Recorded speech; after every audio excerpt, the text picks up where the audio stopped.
Old Tom Bombadil is a merry fellow.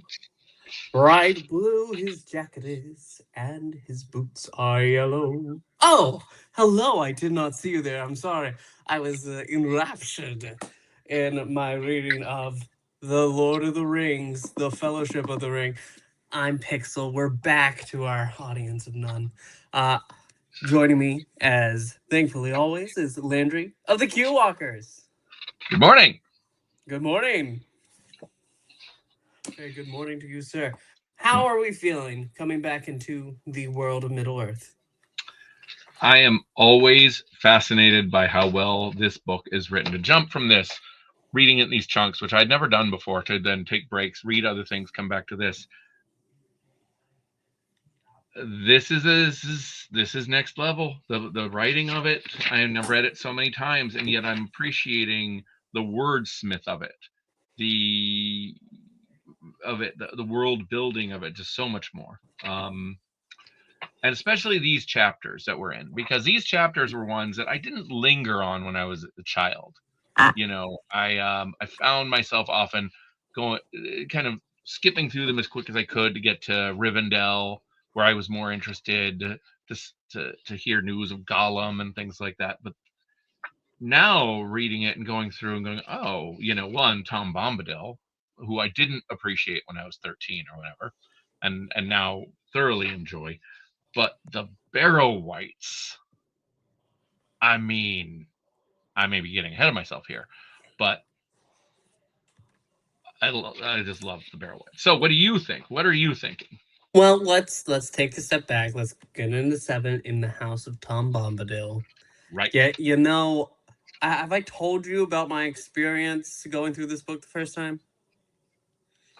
I was listening through an audiobook. The person, my narrator for it, was releasing these like free of charge on YouTube, his own readings. He didn't have any ads on it. He wasn't making any money. But eventually, the Tolkien estate got him and just kept taking him down. But his readings of The Hobbit were like so magical to me. And so going into Fellowship of the Ring, um, I got to the last chapter, chapter 6, and this random guy comes out of the woods singing across a chapter. I was losing my mind. I was like, oh my God, is this ever going to end? But here's the problem. My mind, like, it wouldn't settle. And, like, eventually I would have to go ahead and call it, like, okay, I'm going to sleep now. Um, went to sleep. But I'd go back to it and get through it. And eventually, it's kind of like a Stockholm syndrome thing. It took me so long to get through these chapters that by the end of it, I realized I love this guy with his yellow boots and his blue jacket. He's Yeah. great. Hey, Dole, Mary Dole, Derry Dole, my hearties. So now we're in his home, which is in a tree, and he's got his beautiful elf wife, who Or whatever she is, is. well, yeah, his fair lady, his sweet Goldberry, who is wearing plants like a dress and is just prettiest thing you ever saw in the forest. I'm sure you actually have some questions and thoughts on our good friend Tom Bombadil, though, don't you? You mean in the general sense of like, who is, what is, why is Bombadil? He is. He is. He is. It's interesting because there's so many theories and debates and concepts, and when you get down to it, he's there because he is there. Um, Tolkien wanted him there, and that's interesting enough for me. There's something it is a magical world they're entering, and they're on a threshold at this stage of the world they knew into something wilder and bigger. And the first thing they really encounter is almost a guide, an introductor, like, hey, you're about to go through, you're going to start this journey and it's going to be crazy. So let's hang out a little bit. Um, I I am almost the shepherd of the story at this point. Um, he represents this transition the hobbits are going through of the world they knew into the world that is wild and magical and beyond their own understanding. And because that Tom Bombadil cannot be understood, because he represents all that is not understood, or could be understood. It's just interesting. He Yeah. just his definition.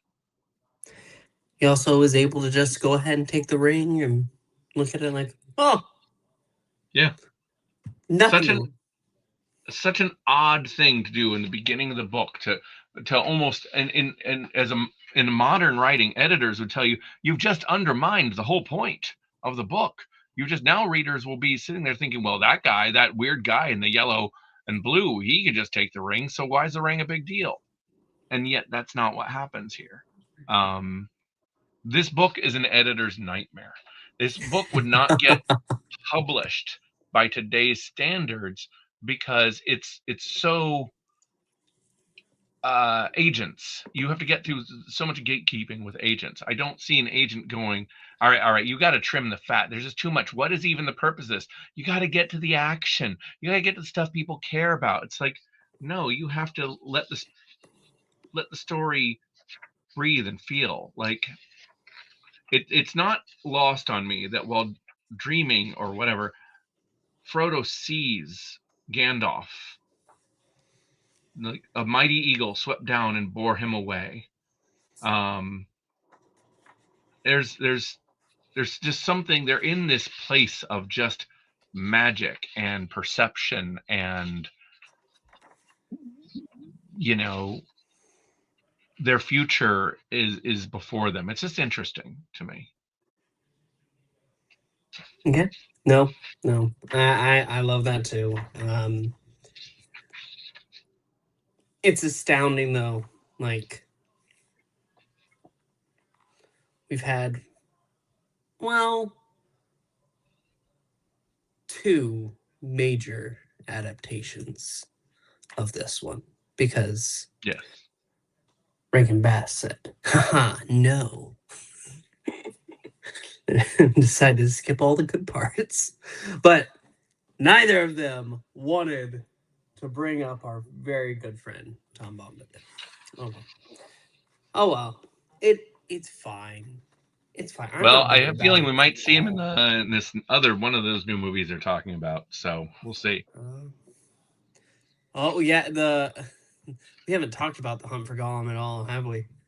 I'm not even talking about that one. There's another new one, the one Stephen Colbert is producing and co-writing. Oh right, I forgot about that because it didn't even feel real. Right.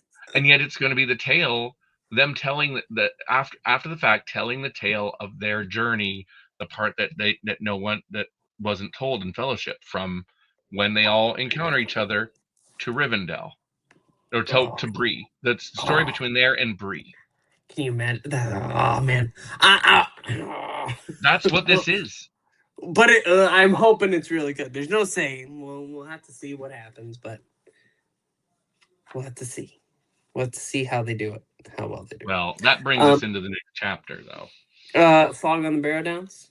Yes, because Yep. now we're into our first real menace.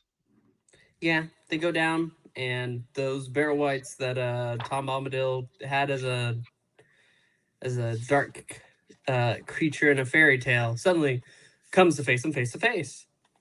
He Face was to face warning to them of face. what was to come. Yep.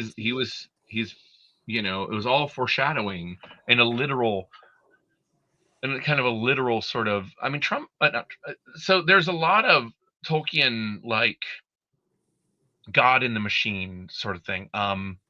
The Eagles, for an example. The Eagles are a storytelling metaphor, a literal example of the storytelling metaphor, the God in the machine. I can never pronounce the Latin version of it, Deus ex machina, or whatever. Um, Deus Ex Machina. when the heroes have done everything they can for themselves, and it's very much aligned with Tolkien's faith, the hand of God comes down and plucks them from danger.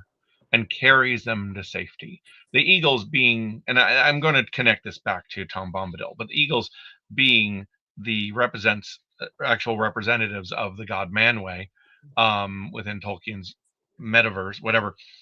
They are the hand of God, reaching down when the heroes are at their end and plucking them from that point and depositing them somewhere else to continue the journey on their own because they have to do it themselves. As And so God, the hand of God, only intervenes when they've done everything they can for themselves. So that is a literary device turned into a storytelling moment, disguised as giant eagles, but it's just a literary device.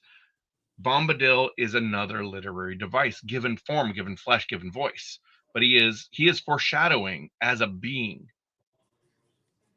So it's an interesting aspect to him, I think. Fog on the Barrow Downs. How much do you know about the Barrow Wights? Not too terrible much about them. Just what's You right you here. should dig in to Tolkien's history on the Barrow Wight sometimes because they are creature things of pure spirit, like just wrenched from the spirit realm and fused to the corpses of the fallen warriors who fought in the wars of Angmar, given life by the Witch King of Angmar, the sorcery of the Witch King of Angmar. These are his creations. These are his wraiths. These are the ring wraiths. And the blades that bomb well, am I getting ahead of myself here? I think it's in this chapter. The blades, they get It is in this chapter. yeah, the blades that Bombadil gives the hobbits are the blades of the Westernese. These were blades forged to fight wraiths specifically, to wound to unbind the magics of the Witch King of Angmar, of the Lord of the Nazgul. Because these are it's curious that these creatures are awakening in this moment, that they're reaching out in this moment,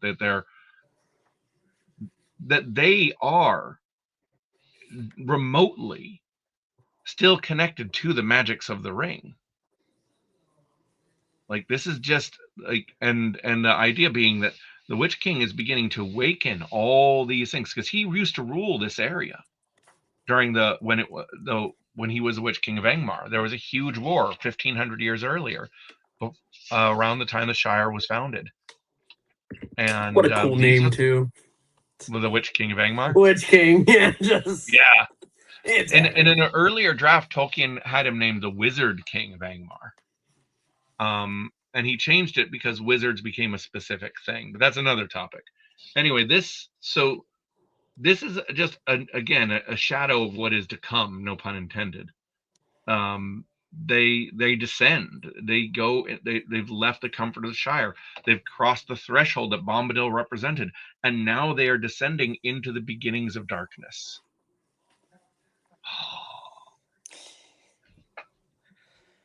But then Tom Bombadil had given them a song to call. Hey, Tom, Tom Bomb, They should have Tom sung that like 20 more Bombadillo. times in the course of this book. Nope, because the his country ends at the end of this chapter and will not be True. able to help much longer. Um, but he does show up. He kicks some ass, wakes the hobbits, gives them swords, lets them run around naked. Uh, then they find their clothes. Cold be hand and heart and bone, and cold be sleep under stone. Never more to wake on stony bed, never till the sun fails and the moon is dead. In the black wind and the stars shall die, and still on gold here let them lie, till the Dark Lord lifts his hand over Dead Sea and withered land. I know, I know, I know. And then you call, and his own song comes in. It's a I don't battle of song. It's a rap see. battle. That's my one problem. My one problem is, especially when you have so many songs in a book, and it's just lyrics. It's hard to imagine the music you could put to it. Like, cause Oh, you're supposed to have a tune, but you can't find a tune if it's just written down. yeah. Ah, Under stone. break down Yeah, my and I mean, considering daylights. all of Middle Earth is supposed to have been sung into existence. It's all a song. It's all a mythology, a fairy, a tale, a fable. You know, It's time for Fellowship of the Ring, the musical. I'm not a musical person, but I would go see that one. You're not a musical person? I love musicals, really. I mean, in our previous podcast, Joe doesn't know the button he was pressing talking about Rocky Horror. Man, you don't want to go there with me. It's just a jump to the left. No, and a murder Sorry. that happened online. If you're able to murder me through the screen, that would be impressive. Tom's country ends here. He will not pass the borders. Tom has his house to mind, and Goldberry is waiting. That doesn't rhyme. Anyway. But yeah, no, after riding with them to the edge with Fatty Lumpkin. Is this our second fatty in 7 chapters? I mean, Fatty Bolger and Fatty Lumpkin. There's a lot of fatties. Tolkien needs he's a lot of body shaming. I'm not okay with this. I want to be clear. We are reading what was written in a different era. We are not endorsing this language. Oh yes, this is the problem of things to come. Yes, this is where radio. it all becomes a problem. The fat horses is where. Anyway, Yeah. let's get to the prancing pony. Okay. You open this chapter. He's explaining about Bree and how Bree work, and hey, there are big folk and hobbits here, and they're all living in this little harmony that they got. And that sounds awesome.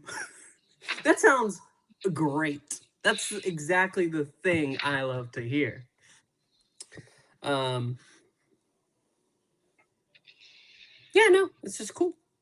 Um, they get there when it's dark and the stars were shining, when Frodo and his companions came at last to the Greenway crossing and drew near the village. They go there. The gatekeeper's like, well, what's your business? What do you want to do here? And he's like, do you really need to know, sir? Can we just come in and know what it is? My business. What's his name? Bert? Something like that? Who knows? Um, but eventually he does let them on in and closes, but he misses something dark climbing over the wall because he was distracted by the hobbits. So if you think about it, it's really all Frodo's fault. Oh, I mean, all of this is, he's terrible. There But isn't any they finally get to the inn owned by Barlaman Butterbur. What a name. And they I don't remember so much separation like in any adaptation because it's usually all together a typical inn, they're sharing the lobby. But here they have their own parlor that's specially sized for hobbit folk. Yeah, that's fun. And it's like, oh well, you can join the company if you want. And eventually they do. We have their version of the cow jumps over the moon. It's fun. Yeah, it's interesting because there's the voice that Tolkien writes the opening of chapter 9 with is interestingly very much his writing voice shifts back to the Hobbit for a moment here. It's written less like the rest of Lord of the Rings and more like part of the Hobbit in this moment. Um, just where he kind of steps out and like, let me tell you about this fascinating little world of hobbits and all sorts of magical things. Oh, in those days, and they dwelt and they were the old men, and the old new men didn't really know them, and then the hobbits hung out and as everyone was cool. It's all just very you feel the the ghost of the narrative style of the Hobbit in this more than you do other chapters to date at this point. I can sense that. It's also close to how the beginning of this book is. I mean, not even True. talking about concerning hobbits, but the first chapter, they go in and like went back in the Shire, and this is the family and the connection, and it's all connected to one Mister Bilbo Baggins. Yeah, Um, Elves and dragons, I say to him. But yes, I'm Mr. they're Bender. entertaining too much. He falls off the table and his ring just slips on his finger and he vanishes and they freak out and they're really kind of a jerk to him after this. It Like, freaks people out. People don't like weird. You don't come in yep, here and be weird. they don't even say goodnight to him. They say goodnight to the barkeep and everybody else, but ignore the hobbits after that. And it's like, well, that's you're kind of just a jerk, aren't you? But the landlord doesn't care about anything like that. He is saying, well, as long as they have their gold, I don't really care. And not only him, but a strange figure named Strider. Clearly up to He no good. clearly he sits in a dark corner. This is the bad guy, right? Yeah, Dark this is corner, this is it. make it vague. Oh, what have you? Why would you do something like that, Mister Frodo Baggins? Oh, knows his real name too. Clearly ill intent. Worse than anything your friends could have said. You've put your foot in it, or should I say your finger? Okay, that doesn't sound right by today's standards. Okay. No. Um. Oh yes, you do, answered Strider. But we had better wait until the uproars died down. Then, if you please, Mister Baggins. That's great stuff. Off from there in a huff, having no fancy for further entertainment that evening.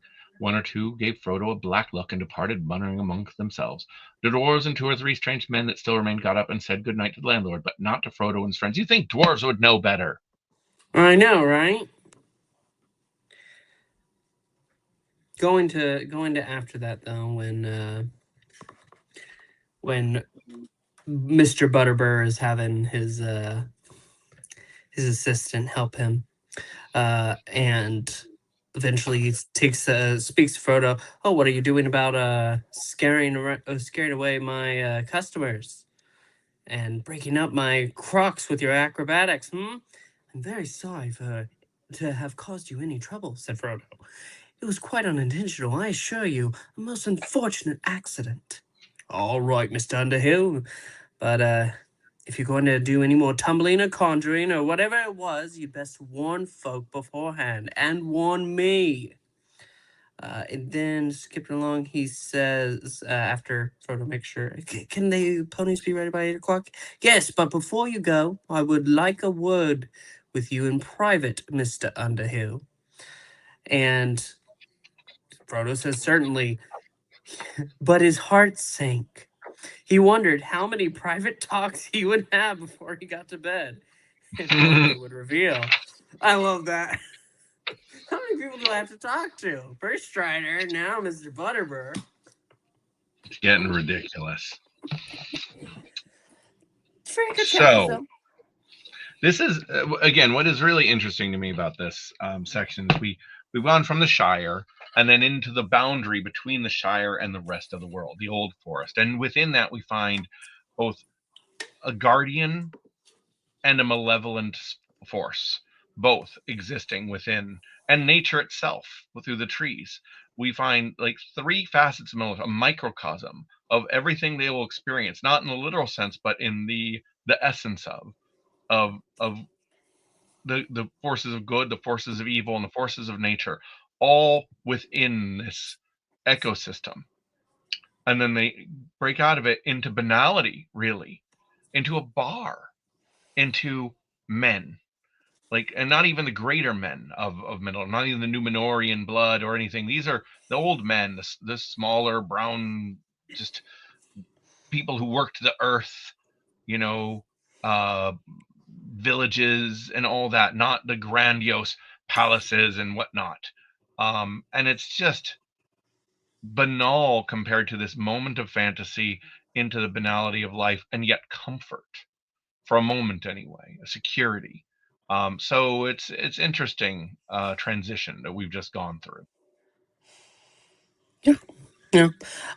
On one hand, I do love reading it, but you do see where when things come to the table to be cut for adapting, that's where it ends up. It's like, Yeah, just push it aside. No, Let's I keep mean going with this. there is so much material. I mean, and I think that I can see what this is just it. We've just basically gone through like the most some of the most cut parts of the from the film, and um, it does make sense. You don't need it in a visual adaptation. You don't need it. But I love these scenes now. I do When I too. didn't, and I skimmed them as a kid. I made the same mental cuts that Jackson and Bakshi did, jumping right through this. They leave the Shire and then they show up in Bree. I just, okay, ring, barrel whites, whatever. Okay. Ah, now they're in the bar. But Well, it this is in a is, lot of ways the beginning of the journey. yeah, and it's going to be a long journey. And it's already been a long journey. In reality, we passed years and years from young man Frodo to, oh well, he's a proper man now at Yeah. 50, and it's like, okay, Oh my God, I'm older than Frodo now. I should be taking the ring to Mordor. I've got to go. no, no. Do you think you could handle the temptation, Landry? No, No, no. I no, mean, I'm already dressed for my future role here. no. But that was us going through chapters 7, 8, and 9 of Fellowship of the Ring. Next week, we will be back talking about Game of Thrones. If you haven't been watching that, you should. Or Landry's going to stab you with that little sword. Sting, I call it. No, next week it'll be Needle. Oh yes, that's true. uh, One sword for another sword. All right. we hope you enjoyed. We will see you next time. Farewell and good morning. Good morning.